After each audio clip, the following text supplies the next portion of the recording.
नमस्ते मुलींनो, या तृतीय सत्रामध्ये आपल्याला अभ्यासायचा आहे तो विषय अभ्यासक्रम अंतर्गत भाषा. याचं नाव आहे लँग्वेज अक्रॉस करिक्युलम. आता या पेपरमध्ये आपल्याला 75 मार्कासाठी बाह्य परीक्षा आणि 25 मार्कासाठी आपल्याला स्वाध्याय म्हणजेच आपल्याला प्रॅक्टिकल असं म्हणतो असाइनमेंट त्या पूर्ण करायच्या आहेत. आता या 25 मार्काच्या असाइनमेंट ज्या आहेत या आपल्या अभ्यासक्रम अंतर्गत भाषा या विषयाच्याच ज्या मॉड्यूल आहेत त्या मॉड्यूलच्या अनुषंगाने तुम्हाला दिल्या जाणार आहेत. एक असाइनमेंट असणार आहे 15 मार्काची आणि एक दुसरी असाइनमेंट असणार आहे 10 मार्काची.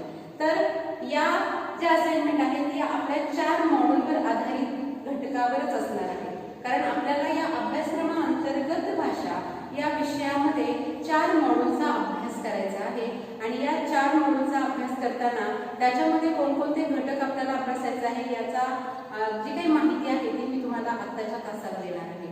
तर हा विषय आहे अभ्यासक्रम अंतर्गत भाषा आणि याचा मॉड्यूल क्रमांक 1 आहे भाषेचे स्वरूप आणि वैशिष्ट्ये.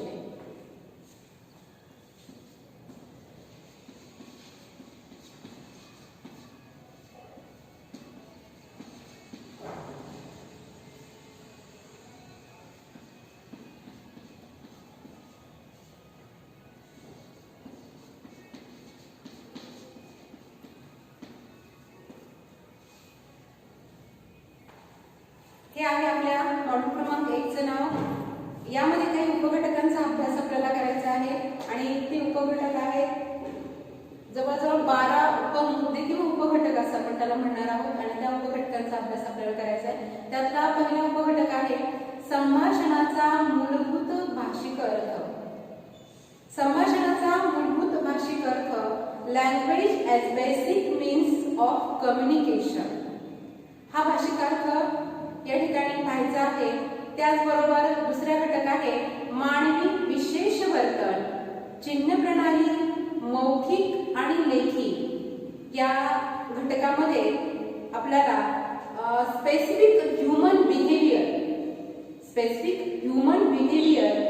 System of symbol, oral written forms यांचा त्या ठिकाणी माहिती घ्यायची आहे. त्याचबरोबर तिसरा घटक आहे ग्रहण क्षमता व सवय निर्मिती, ज्याला आपण म्हणतो की हॅबिट फॉर्मेशन, सवय निर्मिती, हॅबिट फॉर्मेशन आणि इनॅक्ट कॅपॅसिटी. या घटकांमुळे आपल्याला ग्रहण क्षमता आणि सवय निर्मिती पाहायची आहे. त्यानंतरचा चौथा घटक आहे आवाज निर्मितीचे तंत्र. व्हॉइस प्रोडक्शन जे आहे हे टेक्निक जे आहे हे आपल्याला पाहायचं आहे. यासाठी एक डायग्राम आपण पाहणार आहोत की त्यामध्ये मुखाद्वारे जे काही आपल्या शब्द बाहेर पडतात ते शब्द कोणत्या स्वराला म्हणजे कोणत्या मुखातील अवयवाला स्पर्श करून बाहेर पडतात त्या तंत्राचा, त्या आवाज निर्मितीचा तंत्राचा, स्वरयंत्रापासून सगळ्याचा अभ्यास आपल्याला या घटकामध्ये करायचा आहे. त्यानंतरचा 5वा घटक आहे ध्वनिशास्त्र, उच्चारशास्त्र, स्वर आवाज, व्यंजनात्मक आवाज, राग उच्चारण, संयुक्त स्वर. तर हे जे काय आहे हे सगळे आपल्याला उच्चारशास्त्राच्या अनुषंगाने मग स्वर आवाज असेल, व्यंजन आवाज असेल, राग उच्चारण असेल. आता राग उच्चारण म्हटल्यानंतर तुम्हाला सगळ्याला वाटेल की आपण संगीतातील राग वगैरे काही शिकणार आहोत का? तर नाही. आपण जे काही शब्द उच्चारणार आहोत त्याच्यामध्ये जे काही उच्चारताना आपल्याला कोणकोणत्या शब्दाचा उच्चार करायचा त्यासाठी कोणते अवयव आपल्याला मदत करणार आहेत किंवा स्वराचा उच्चार होताना आपण मुखातील कोणत्या घटकाला किंवा जिभेला असेल, पडजिभेला असेल किंवा दाताला असेल किंवा ओठाला असेल कोणत्या त्या ठिकाणाला स्पर्श करून तो शब्द बाहेर पडतो याचा अभ्यास आपल्याला या ठिकाणी करायचा आहे. आणि हाच आहे ध्वनिशास्त्रामधील उच्चारशास्त्र, व्यंजनात्मक आवाज, त्याचबरोबर राग उच्चारण आणि संयुक्त स्वर. त्यानंतरचा 6वा घटक आहे स्वतंत्र शाखा म्हणून आपल्याला भाषेची सविस्तर ओळख करून घ्यायची. स्वतंत्र शाखा जशा आपण पाहतो विज्ञान शाखा आहे, कला शाखा आहे, तशी भाषेची सुद्धा काय आहे स्वतंत्र शाखा आहे. आणि या स्वतंत्र शाखेचा अभ्यास आपल्याला यामध्ये करायचा आहे. त्या घटकाचं नाव आहे स्वतंत्र शाखा म्हणून आपल्याला भाषेची ओळख करून घ्यायची आहे. त्यानंतरचा 7वा घटक आहे राजभाषा, अंतरभाषा, बहुभाषा. आपल्याला भाषा माहिती आहे, मराठी, हिंदी, उर्दू, इंग्रजी या सगळ्या भाषा माहिती आहेत. पण या भाषेमध्ये राजभाषा कोणती आहे, अंतरभाषा कोणत्या आहे आणि बहुभाषा कोणत्या आहे, या घटकांचा त्या ठिकाणी या भाषेंचा कोणकोणत्या भाषेचा राजभाषेमध्ये समावेश होतो, कोणत्या भाषा अंतरभाषा आहेत आणि कोणकोणत्या भाषांना आपण बहुभाषा असं म्हणतो, हे या घटकांतर्गत आपल्याला पाहायचं आहे. त्याचबरोबर 8वा जो घटक आहे यामधला तो आहे भाषा आणि समाज. पहा, भाषा आणि समाज, लँग्वेज अँड सोसायटी. तर यामध्ये आपल्याला पाहायचं आहे की भाषा आणि समाजाचा कसा संबंध येतो. आता लिंग परत्वे भाषा बदलते, अधिकार परत्वे वापरायची भाषा वेगळी असते, ओळख आणि श्रेणी पद्धतीने जर आपल्याला तिचा वापर करायचा असेल तर तो कशा पद्धतीने आपण भाषेचा वापर करू शकतो, या घटकाची माहिती आपल्याला भाषा आणि समाज यामध्ये घ्यायची आहे. त्याचबरोबर आपण पुन्हा पुढचा 9वा घटक पाहणार आहोत, त्याचं नाव आहे भाषा आणि संस्कृती. जसं आपण म्हणतो पहा, भाषा आणि समाजाचा संबंध आहे, अगदी तसंच भाषा आणि संस्कृतीचा सुद्धा काय आहे, संबंध आहे. मग आता भाषा आणि संस्कृती ही जी आहे, लँग्वेज अँड कल्चर, तिचा संबंध कसा आहे हे आपण भारतामध्ये राहतो त्यामुळे आपल्याला खूप चांगल्या पद्धतीने सांगता येतं की जसं राज्य बदलतं, जशी संस्कृती बदलते तशी भाषा बदलते आणि तोच अभ्यास आपल्याला भाषा आणि संस्कृती या घटकांतर्गत पाहायचा आहे.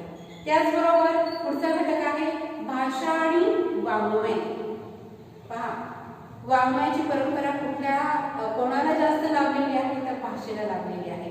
आज आपण पाहतो की आपली मराठी भाषा ही वाङ्मयाने, ही साहित्याने काय झालेली आहे, समृद्ध झालेली आहे. आणि या साहित्याने समृद्ध झालेल्या भाषेमध्ये त्या ठिकाणी भाषेचा आणि वाङ्मयाचा काय संबंध आहे.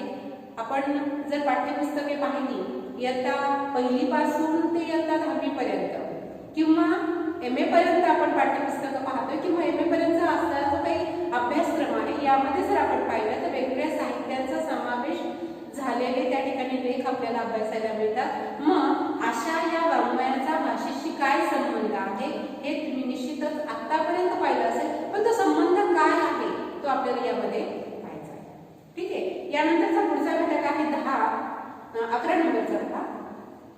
आपल्याला पाहायचं आहे याच्यामध्ये standard form of language and delicates. म्हणजे याच्यामध्ये आपल्याला काय पाहिजे पहा,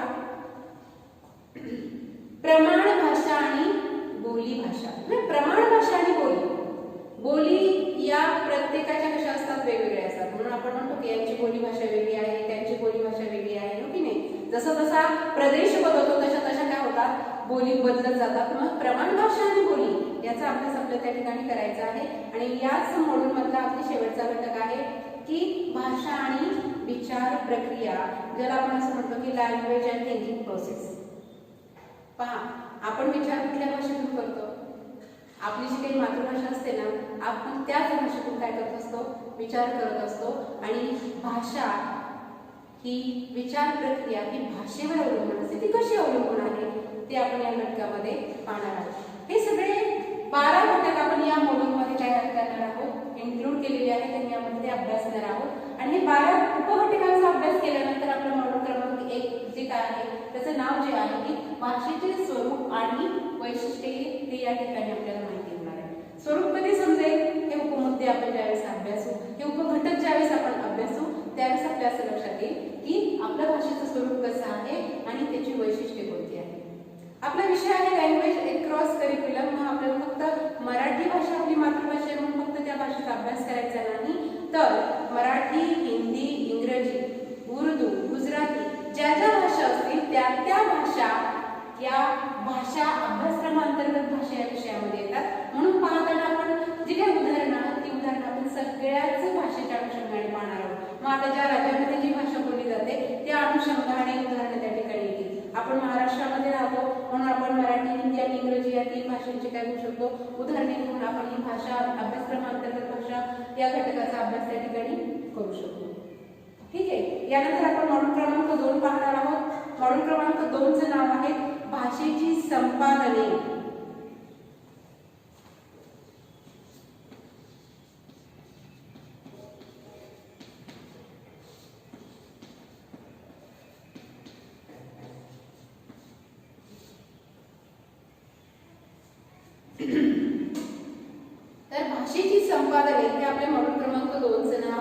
आणि यामध्ये पुन्हा आपण 9 उपघटकांचा अभ्यास करणार आहोत. आता 9 उपघटक जे आहेत याच्यामध्ये कोणते कोणते 9 उपघटक आहेत, कारण आपल्याला भाषेची संपादने पाहिजे.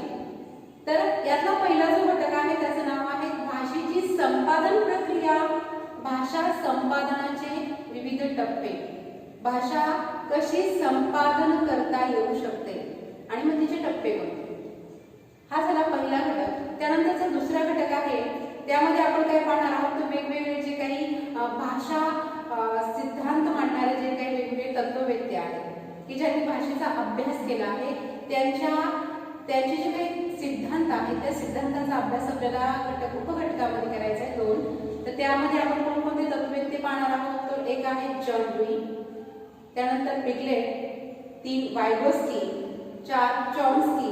या सगळ्यांचं योगदान आणि त्यांची सिद्धांत तत्वे आपल्याला 2 नंबरच्या उपघटकामध्ये पाहायचे आहे. त्यानंतरचा तिसरा घटक जो आहे तो म्हणजे भाषिक संपादनुकीतील मेंदूचे कार्य.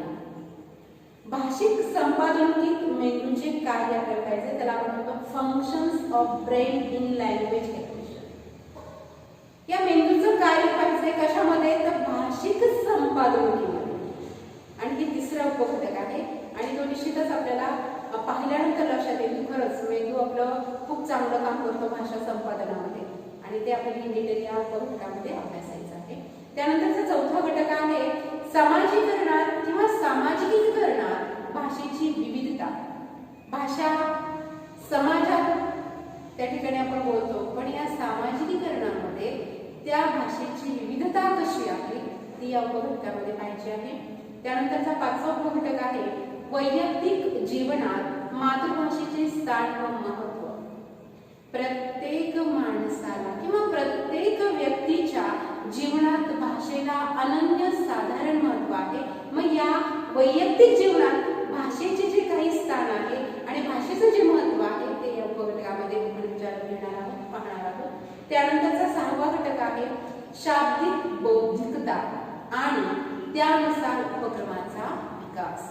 शाब्दिक बौद्धिकता जी आहे ती बौद्धिकता आणि ती बौद्धिकता विकसित करण्यासाठी आपण काय करणार आहोत, उपक्रमांचा विकास करणार आहोत. मग कोणकोणत्या उपक्रमांमधून आपण शाब्दिक बौद्धिकता विकसित करू शकतो ते उपघटकामध्ये आपण शिकणार आहोत.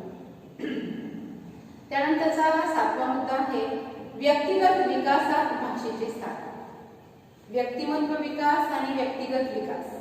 व्यक्तिगत विकास ज्यावेळेस होतो ना त्यावेळेस आपोआपच व्यक्तिमत्वाचा विकास होत असतो आणि म्हणूनच व्यक्तिमत्व विकासात भाषेचे स्थान महत्त्वाचं आहे आणि ते कसं आहे ते उपघटकामध्ये आपण पाहणार आहोत. त्यानंतरचा 8वा घटक आहे माहिती संप्रेषण तंत्रज्ञानाचा भाषेवरील प्रभाव. माहिती संप्रेषण तंत्रज्ञान, कारण हे युगच काय आहे, टेक्नॉलॉजीचं युग आहे आणि आता मी अध्यापन जे काही करत आहे हे मी या टेक्नॉलॉजीच्या सहाय्यातूनच करते आहे. कारण आपण पाहतोय की याशिवाय आता शिक्षण नाहीये आणि म्हणूनच आपल्याला पाहायचा आहे रोल कुठला, तर आपल्याला पाहायचं आहे की impact of ICT on language.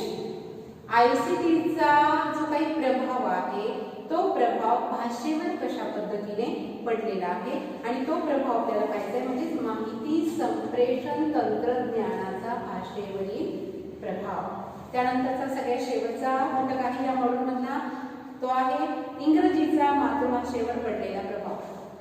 इंग्रजी हा असा विषय आहे की आपण म्हणतो की आंतरराष्ट्रीय भाषा आहे, ही प्रत्येकाला आलीच पाहिजे. मग ही प्रत्येकाला आलीच पाहिजे, या आलीच पाहिजे म्हणून आपण म्हणतोय की प्रत्येक जण आपल्या भाषेमध्ये इंग्रजी शब्दांचा काय करतेय, वापर करतोय आणि हा इंग्रजी शब्दांचा वापर इतका वाढलाय की त्याचा प्रभाव आपल्या काय झालाय, मातृभाषेवर पडलेला आहे आणि तो प्रभाव किती पडलाय, कसा पडलाय तो आपल्याला या घटकामध्ये पाहायचा आहे. आणि अशा या 9 उपघटकांच्या सहाय्याने आपण मॉड्यूल क्रमांक 2 जे भाषेची संपादने आहे हे अभ्यासणार आहोत आणि त्यानंतर मग आपण मॉड्यूल क्रमांक 3 ला सुरुवात करणार आहोत. आता पहा मॉड्यूल क्रमांक 3 जे आहे याचं नाव काय आहे, तर भाषेचे शालेय अभ्यासक्रमातील स्थान व महत्त्व. आपल्या मॉड्यूलचं नाव आहे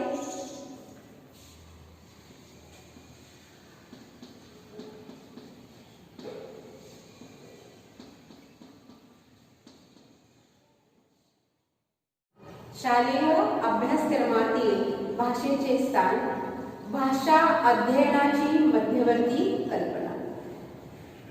यानंतरचा दुसरा उपघटक आहे कलम 343 ते 351 नुसार संविधानातील तरतुदी व धोरण.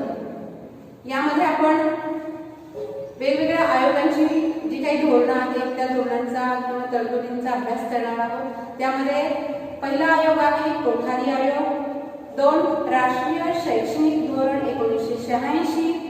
त्यानंतर आपण पाहणार आहोत 2005च्या शैक्षणिक धोरणानुसार भाषिक शिक्षणाच्या अनुषंगाने केलेल्या शिफारशी. त्यानंतरचा तिसरा उपघटक आहे सर्वसामान्य भाषिक अध्यापनाची उद्दिष्टे आणि त्यांची स्पष्टीकरण. तिसरा घटक आहे सर्वसामान्य भाषिक अध्यापनाची उद्दिष्टे आणि त्यांची स्पष्टीकरण. त्यानंतरचा चौथा घटक आहे प्रथम भाषा, द्वितीय भाषा, तृतीय भाषा, त्रिभाषा सूत्र. यामध्ये प्रथम भाषा, द्वितीय भाषा, तृतीय भाषा आणि त्रिभाषा सूत्रांचा अभ्यास आपल्याला करायचा आहे. त्याचबरोबर पाचवा घटक आहे प्रत्येक विषय शिक्षणातील भाषेचे महत्त्व. प्रत्येक विषय शिक्षणामध्ये काही स्पेसिफिक 3 विषयांचा आपल्याला अभ्यास करायचा आहे. त्याच्यामध्ये शास्त्र, गणित, समाजशास्त्र. प्रत्येक विषय शिक्षणातील भाषेचे महत्त्व जे काही घटक आहे याच्यामध्ये फक्त 3च विषयांचा आपल्याला त्या ठिकाणी काय करायचंय, महत्त्व पाहायचं आहे. त्यामध्ये शास्त्राच्या अनुषंगाने भाषेचं महत्त्व पाहायचंय, गणिताच्या अनुषंगाने भाषेचं महत्त्व पाहायचंय आणि समाजशास्त्राच्या अनुषंगाने आपल्याला भाषेचे महत्त्व अभ्यासायचे. त्यानंतरचा 6वा घटक आहे संस्कृत भाषेच्या संदर्भात शास्त्रीय भाषेचा अभ्यास. त्यानंतरचा 7वा घटक आहे मातृभाषेचा अभ्यास, इतर राज्यातील भाषा आणि परकीय भाषा. पहा, मॉड्यूल क्रमांक 3 आहे.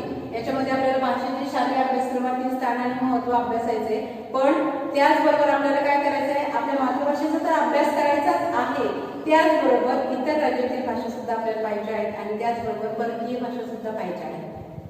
त्यामुळे आपल्याला आपल्या इतर राज्यामध्ये कोणत्या भाषा बोलल्या जातात आणि परकीय भाषा कोणत्या आहेत याचं सुद्धा ज्ञान व्हायला मदत होणार आहे. त्यानंतरचा पुढचा जो घटक आहे त्याच्यामध्ये पाहायचे आपल्याला भाषा आणि इतर विषयांचा समवाय. पहा, तुम्ही मेथडमध्ये तुमच्या जे काही फर्स्ट आणि सेकंड मेथड आहे याच्यामध्ये तुम्ही समवाय अभ्यासला असेल, त्याला आपण कोरिलेशन असं म्हणतो. त्यांचा जो काही समवाय आहे तो समवाय आपल्याला त्या ठिकाणी इथं पाहायचा आहे की भाषेचा इतर विषयाची समवाय पाहायचा आहे. इतर वेळेस आपण काय पाहत होतो की भाषेचा हिंदीशी असलेला समवाय, भाषेचा मराठी भाषेचा गणिताशी असलेला समवाय, मराठी भाषेचा समाजशास्त्राशी असलेला समवाय. इथं आपल्याला भाषेचा इतर विषयांशी म्हणजे प्रत्येक विषयाची जेवढे विषय शिकवले जातात या प्रत्येक विषयाची समवाय आहे तो समवाय अभ्यासायचा आहे. त्यानंतरचा 9वा जो घटक आहे तो म्हणजे माहिती देवाणघेवाणीची माध्यमे आणि सध्या जे आहे त्याच्यामध्ये आपल्याला पाहिजे विज्ञानासाठी सेमी इंग्रजी माध्यम. माहिती देवाणघेवाणीचं माध्यम जे आहे आपण मराठी माध्यमच त्या ठिकाणी आतापर्यंत अभ्यासात आलो होतो, पण आता विज्ञानासाठी सेमी इंग्रजी माध्यम वापरलं जातं. मग ते आपल्याला या ठिकाणी पाहिजे की कसं योग्य आहे विज्ञानासाठी सेमी इंग्रजी माध्यम. त्यानंतरचा शेवटचा 10वा जो घटक आहे तो म्हणजे बहुभाषिक वर्गाची समस्या. ही समस्या आपल्याला अभ्यासायची आहे आणि मगाशी प्रॅक्टिकलमध्ये उल्लेख सांगितला तुम्हाला की आपल्याला 25 मार्काचं असाइनमेंट पूर्ण करायची आहे आणि ती असाइनमेंट या घटकाच्या अनुषंगाने आपल्याला पूर्ण करायची आहे. ती मी तुम्हाला मॉड्यूल संपल्यानंतर त्याची माहिती सांगणार आहे, पण बहुभाषिक वर्गाची समस्या जी आहे यावर आपल्याला एक असाइनमेंट पूर्ण करायची आहे. त्यामुळे आपल्याला या मॉड्यूलचा इथे जास्तीत जास्त उपयोग त्या ठिकाणी अभ्यास करून घ्यायचा आहे आणि ही समस्या आपल्याला समजावून घ्यायची आहे. अशा पद्धतीने आपल्याला मॉड्यूल क्रमांक 3 पूर्ण झालेला आहे. त्यानंतर आपण जाणार आहोत पुन्हा मॉड्यूल क्रमांक 4 कडे आणि मॉड्यूल क्रमांक 4चं नाव आहे भाषेची व्यावसायिक समृद्धी.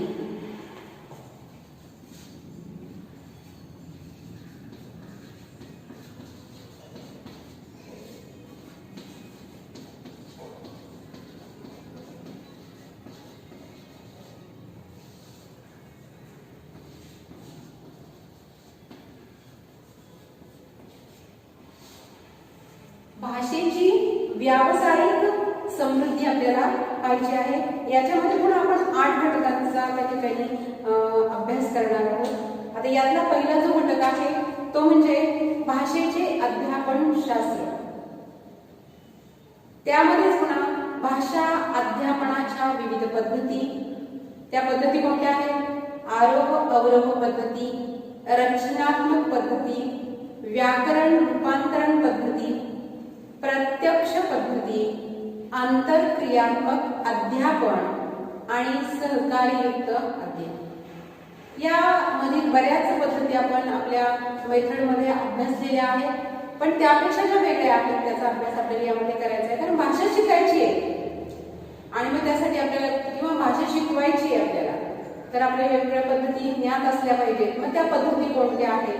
तर या पद्धती पाहिजेत. पुन्हा एकदा मी सांगते, लक्ष द्या. भाषा अध्यापन शास्त्र आणि त्यामध्ये भाषा अध्यापनाच्या पद्धती. पहिली पद्धत आहे आरोह अवरोह पद्धती, 2 रचनात्मक पद्धत, 3 व्याकरण रूपांतरण पद्धती, 4 प्रत्यक्ष पद्धती, 5 आंतरक्रियात्मक पद्धती किंवा आंतरक्रियात्मक अध्यापन आणि शेवटची आहे सहकार्ययुक्त अध्ययन. त्यानंतरचा दुसरा घटक आहे अध्यापनाची मूलभूत 4 कौशल्य. मुलींनो, ही अध्यापनाची मूलभूत 4 कौशल्ये जी आहेत ती आपण मराठी भाषा अध्यापनामध्ये, इंग्रजी भाषा अध्यापनामध्ये आपण काय झालेले शिकलेले आहोत किंवा हिंदी भाषा अध्यापनामध्ये, या तिन्ही भाषेमध्ये या आपण काय शिकलेलो आहोत? भाषा अध्यापनाची मूलभूत 4 कौशल्ये शिकलेली आहोत. पण ही 4 कौशल्ये कोणती आहेत? तुम्हाला ती माहिती आहे, पण तरी सुद्धा नव्यानं सिलेबसची ओळख करून देताना मला ते सांगावं लागतंय की पहिलं कौशल्य आहे श्रवण, दुसरं कौशल्य आहे वाचन, तिसरं आहे लेखन आणि त्यानंतरचं चौथं कौशल्य आहे संभाषण. श्रवण, वाचन, लेखन, संभाषण कौशल्य विकसनासाठीचे विविध मार्ग व उपक्रम असे या घटकाचं नाव आहे. त्यानंतरचा तिसरा जो घटक आहे तो म्हणजे कौशल्यातील आंतरिक संबंध. आपण वरती जी काही मूलभूत 4 कौशल्ये पाहिलेली आहेत, या 4 कौशल्यातील आंतरिक संबंध कोणता आहे तो संबंध आपल्याला पाहायचा आहे आणि त्यानंतर भाषा अध्यापनातील रचनावाद अभ्यासायचा आहे. आता भाषा अध्यापनातील रचनावादामध्ये काय पाहायचंय तर भाषेच्या अध्यापनाची विविध तंत्रे, त्याला आपण टेक्निक्स असं म्हणतो, ही तंत्रे आपल्याला पाहिजे आहे. मग ही तंत्रे कोणती पाहिजे आहे तर पहिलं तंत्र आहे वाद विवाद तंत्र, दुसरं तंत्र आहे वक्तृत्व, तिसरं तंत्र आहे भूमिका पालन, चौथं आहे मुलाखत, 5 नाट्यीकरण, 6 प्रश्नकोडी आणि शेवटचं आहे ते म्हणजे भाषिक खेळ.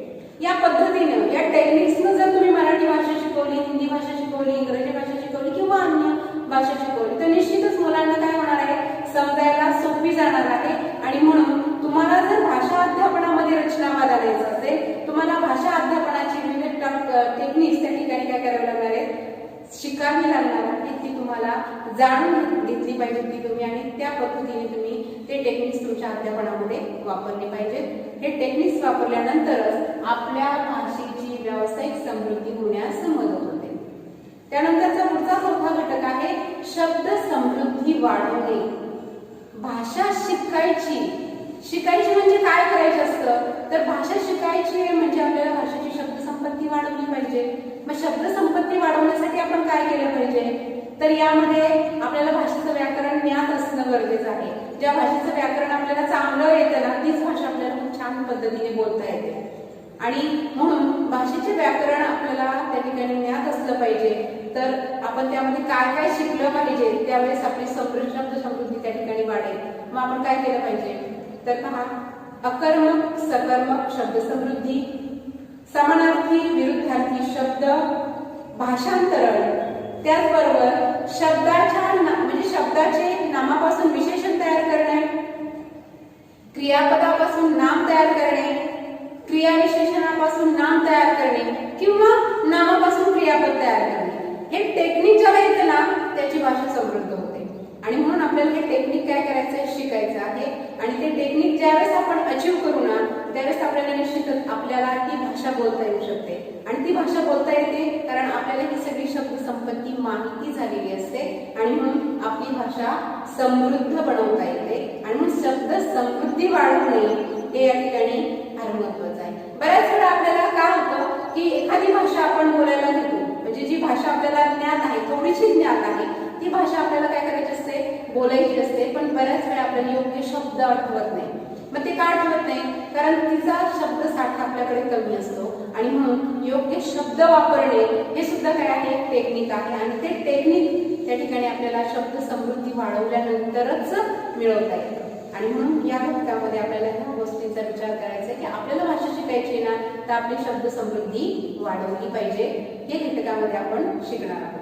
त्यानंतरचा 5वा घटक आहे शाब्दिक व भाषिक सृजनशीलतेत वाढ करणे.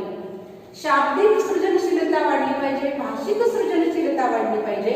आणि ती वाढ करणे, ही जर वाढ केली तरच आपली भाषेची व्यावसायिक समृद्धी होणार आहे.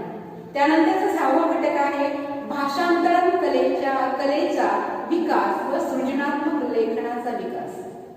भाषांतराची कला अवगत होते ज्यावेळेस आपल्याला त्या भाषेवर आपलं प्रभुत्व असतं, त्यावेळेस आपल्याला त्या भाषेत भाषांतरण करता येतं. आणि म्हणून भाषांतर कलेचा विकास व सृजनात्मक लेखनाचा विकास हा उपघटक आपल्याला अभ्यासायचा आहे. त्यानंतरचा 7वा घटक आहे विशेष पूर्ततेसाठी भाषेचे अध्ययन. विशेष कार्यपूर्ततेसाठी आपल्याला भाषेचं अध्ययन फार गरजेचं आहे. पहा, आपण वेगवेगळ्या प्रकारचे कार्यक्रम घेतो, त्या कार्यक्रमामध्ये विशिष्ट काम आपल्याला करायचं असतं. फॉर एक्झाम्पल, आपल्याला प्रस्तावना करायची असेल, आपल्याला पाहुण्यांची ओळख करून द्यायची असेल, आपल्याला कार्यक्रमाचं सूत्रसंचालन करायचं असेल, आपल्याला कार्यक्रमाच्या शेवटी आभार प्रदर्शन करायचं असेल, हे काय आहे तर विशेष कार्य आहे. आणि या विशेष कार्यपूर्ततेसाठी काय करायचं, आपल्याला भाषेचं अध्ययन करायचं आहे. कारण कुठल्याही कार्यक्रमाचे सूत्रसंचालन करणे, कोणत्याही कार्यक्रमाची प्रस्तावना करणे किंवा आभार मानणे, यासाठी विशिष्ट टेक्निक अवगत करून घेणं गरजेचं आहे. त्यासाठी सुद्धा शब्द समृद्धी किंवा शब्द समृद्धी आपल्याकडे असणं गरजेचं आहे किंवा आपली भाषेवर कमांड असणं गरजेचं आहे. त्याशिवाय आपण त्या ठिकाणी हे कार्य पूर्ण करू शकत नाही. आणि मग त्यासाठी भाषांतर करण्यासाठी असेल, ओळख करून देण्यासाठी असेल, आभार व्यक्त करण्यासाठी असेल, तुलना करण्यासाठी असेल, घोषणा करण्यासाठी असेल, मुलाखत घेण्यासाठी असेल किंवा संक्षिप्त भाषण आणि वादविवाद करण्यासाठी, या सगळ्या कार्यपूर्ततेसाठी आपल्याला भाषेचं अध्ययन महत्वाचं आहे. मग हे सगळे कार्यपूर्ततेसाठी भाषेचं अध्ययन कसं महत्वाचं आहे या उपघटकामध्ये समजून घ्यायचंय. समजलंय? त्यानंतरचा अगदी शेवटचा घटक आहे या मॉड्यूल मधला आणि तो अगदी महत्वाचा आहे. पहा, काय घटक असेल बरं, तर तो घटक आहे भाषा शिक्षकांसाठी आवश्यक गुण वैशिष्ट्ये. सगळ्यात महत्वाचा घटक, तुम्ही भाषा शिक्षिका होणार आहात. मग भाषेचा शिक्षक जर तुम्हाला व्हायचं असेल ना, तर तुमच्यामध्ये कोणकोणते गुणवैशिष्ट्य असली पाहिजे. कारण भाषेच्या शिक्षकामध्ये जर ते गुणवैशिष्ट्य असेल तर तो परिपूर्ण भाषेचा शिक्षक त्या ठिकाणी होऊ शकतो. मग या गुणवैशिष्ट्यांचा जो काही आढावा आहे तो आढावा आपल्याला या घटकामध्ये घ्यायचा आहे. हे गुणवैशिष्ट्य आपल्याला आपल्या अंगामध्ये काय म्हणजे आपल्यामध्ये ते काय करायचे, उतरवायचे आहेत आणि त्या पद्धतीने आपल्याला भाषा शिक्षक म्हणून तयार व्हायचं आहे. आणि मला असं वाटतंय हे जे काही 4 मॉड्यूल आहेत, पहिलं मॉड्यूल जे आहे भाषेचे स्वरूप आणि वैशिष्ट्ये, दुसरं आहे भाषेची संपादने, तिसरं मॉड्यूल आहे भाषेचे शालेय अभ्यासक्रमातील स्थान व महत्व, त्यानंतरचं 4थं मॉड्यूल आहे भाषेची व्यावसायिक समृद्धी. या 4ही मॉड्यूलचा अभ्यास केल्यानंतर तुम्ही भाषेच्या म्हणजे शिक्षक कसा हवा, असा असावा, कसा असावा, भाषा कशी आपण समृद्ध करू शकतो, या भाषेचं स्वरूप कसं आहे, तिचं महत्त्व काय आहे, आणि मग आपण आपल्या भाषेला कशा पद्धतीने त्या ठिकाणी आपल्या भाषेमध्ये आपण कशा पद्धतीने आपल्या व्यक्तिमत्वाचा विकास त्या ठिकाणी करू शकतो, हे निश्चितच मला वाटतं की अभ्यासक्रमांतर्गत भाषा हा विषय शिकल्यानंतर तुमच्यामध्ये येईल असं मला वाटतं.